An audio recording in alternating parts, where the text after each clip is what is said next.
There is something called as a genius in a human being. There is a competence here which is capable of what nature did over 1,000,000 years like that over the afternoon. If the necessary striving is there, you can make it into your conscious process. If you set up the necessary situation, success is an assured thing for that person.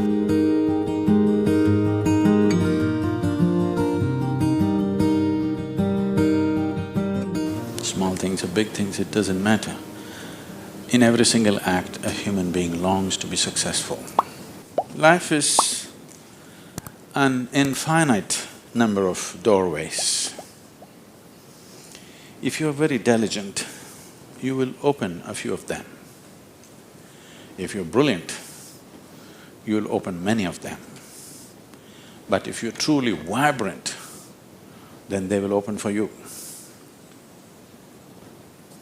The process of being successful becomes so complex for people that why they're working towards it is generally completely forgotten, and they will start evolving concepts of success, all kinds of concepts. What is being successful? I would like to… Can I tell you a joke? You're looking so serious.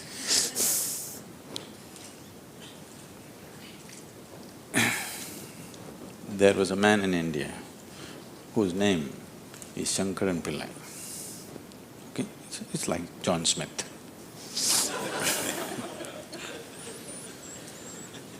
His son came to United States. Obviously, an Indian young man means he's a software engineer. He went to Texas, Houston and started working there. Then he fell in love with a white American woman.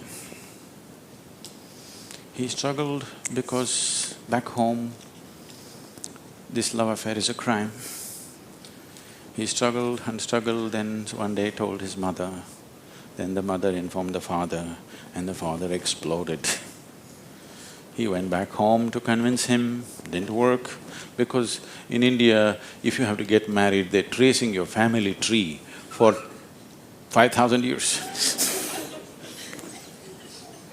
They're looking at the genetic purity of the person that you're marrying. So somebody from somewhere else, a white woman from America, how can you marry her? What do we know about her genetics? Where does she come from? What is her lineage? Da, da, da. So no way to convince, he came back. And of course, when he came back again, he fell in love and they went ahead. Then the father disowned. Shankaran Pillai just disowned his son, I have nothing to do with you. But years went by and they had a boy. And the boy's picture from the day he was born, it was on the Facebook, and the wife sticks it in his face, and the little baby, and it's growing up every day and all the things. Slowly, you have disowned the son, but the grandson is a different matter. Slowly, within a matter of 1-2 years, he completely fell in love with this little baby that he has not seen. Things happened and people started coming from America, those who were traveling. Oh, you must see your grandson. You not seen him? Oh, you must see him, this is the fruit of your life. Slowly it caught him. Then he decided he's not going to see his son's face. He'll come to America and only see the grandson's face. And of course he's not going to look at that white woman. Then he came to America and a 7-year-old boy, full of energy, they're living on a small ranch, he's all over the place doing all kinds of things. He completely got washed away by this little fellow. Then this little boy one day said, "Grandpa, come, I'll show you my archery skills." He took him to the barn inside and he went into the barn and there he saw 8 targets, all of them with the arrow in the bullseye. Shankaran Pillai looked at it and then he thought, oh, this is my grandson. He thought of all the great legendary archers of India, Arjuna and Ekalavya and he saw the future, all the Olympic gold medals falling from the sky. Then he asked "From what distance did you shoot?" The boy said, "From 20 yards. "What? From 20 yards, 8 targets, you shot them dead on, bullseye? How do you do this?" Then the boy said, "Grandpa, I first shoot and then paint the target." So, these concepts about being successful can be very crippling. And I've continuously been with people, they've reached a certain point of success and their concepts of success are not fitting, their life is not fitting into their concept of success and it's breaking it and they think something is going wrong. It is not going wrong, they're just getting better, situations are pushing them on, but their concept is breaking up, so they're suffering their success. You will see any number of people going through these kind of things. When we talk about success, I'm sure all of you must be already having plans as to how to unfold this success in your life. Made your plans. Plan is good, but plans again can get caught up in things because you plan from what you know today. Nobody can plan from something that you do not know. Your plan means it is an exaggeration of today as a tomorrow.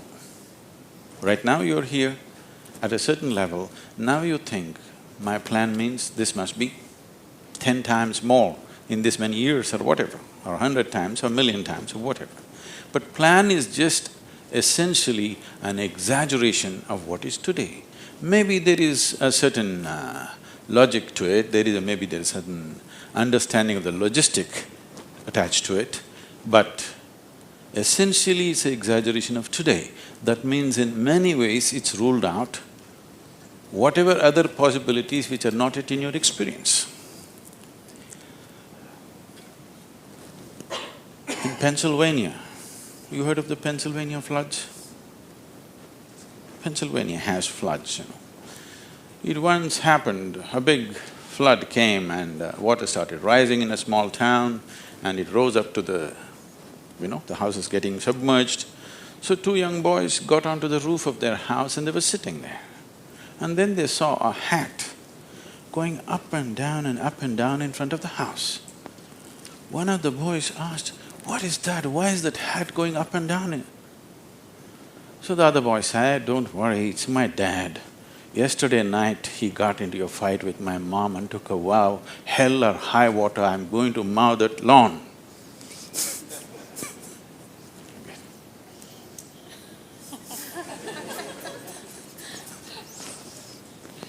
So, plans can be debilitating.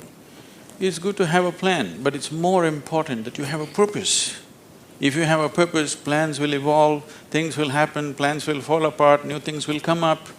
Whatever has to happen will happen. If you hold on to a certain purpose, other things will just serve that purpose. But if you are very committed to a plan as such, then plan can become a blueprint for restriction. It is also a possibility. It's all right to hold a plan, but you must hold a plan at a certain distance. You shouldn't get identified with the plan. The process of success. See, essentially success is a desire in every human being. You can put some fire into it and make it your passion.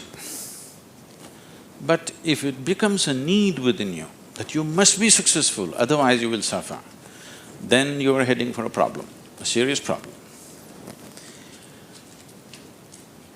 Our passions can turn into poison if we start becoming resentful for the non-fulfillment of those passions.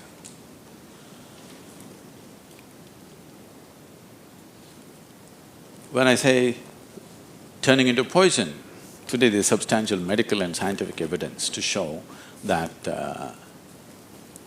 if you become resentful, when you resent something, when you're angry with something, when you're frustrated with something, we can medically today check, we can do a little bit of blood work and show you're actually putting poison into your system. These are poisons that you drink and you hope somebody else will die.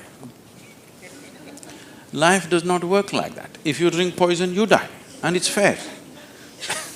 It's very fair, isn't it? If you drink poison, you must die. I drink poison, I want him to die. It doesn't work like that.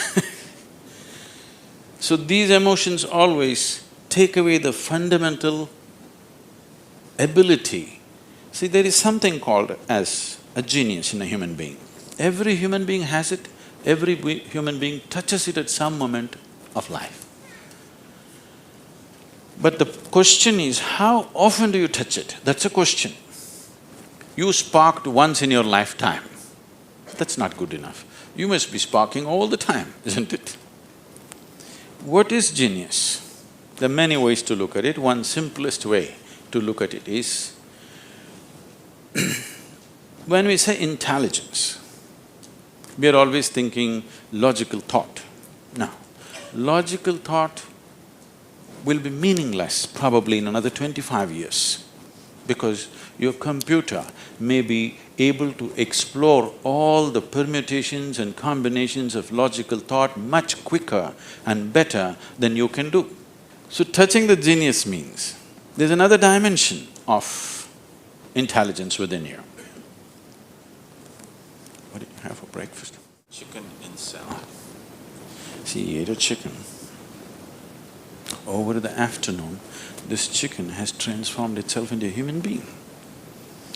If you ask Charles Darwin, how long does it take for a chicken to become a human being, he would talk in terms of millions of years.